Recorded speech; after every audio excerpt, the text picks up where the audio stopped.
Question আছে, Susmita Nandi madam একটা question করেছেন যে যদি কেউ স্পিরিচুয়াল ফিল্ডে এন্টার করে দেন তার লাইফে কি কি এক্সপিরিয়েন্স হতে পারে, তারা কি ফিল করতে পারে, সেটা কেন হয়? নমস্কার ম্যাডাম, আপনি যে কোয়েশ্চেনটা করেছিলেন স্পিরিচুয়ালিটির যে আমাদের যে স্পিরিচুয়াল আমাদের আধ্যাত্মিকতার যেটা আসে সেটাকে অ্যাকচুয়ালি সবার সঙ্গে শেয়ার করা যায় কিনা, একদমই যায় না প্রথম কথা।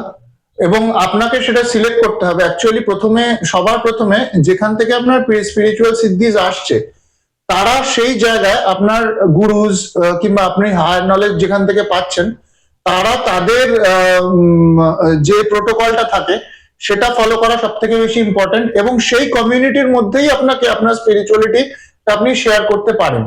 এবং আপনাকে সেটা সিলেক্ট করতে হবে যে আপনার অ্যাকচুয়ালি কেউ সেটা আপনার কাছে জানতে চাইছে কিনা। যদি আপনার কাছে সে জানতে চায় অবভিয়াসলি তাকে বলবেন। যদি কাউকে আপনাকে কেউ জানতে না চায় এবং আপনার বলার ইচ্ছা হচ্ছে, অবভিয়াসলি সেই কমিউনিটি সেই থট প্রসেসের সঙ্গে যারা জড়িত তাকে আপনি ডেফিনেটলি বলতে চান। আমরা কি হয় সেই এনার্জিটা আমরা আমাদের এনার্জি ধারণ করতে হয়, সেই এনার্জিটা অ্যাকচুয়ালি ভেঙে যায়।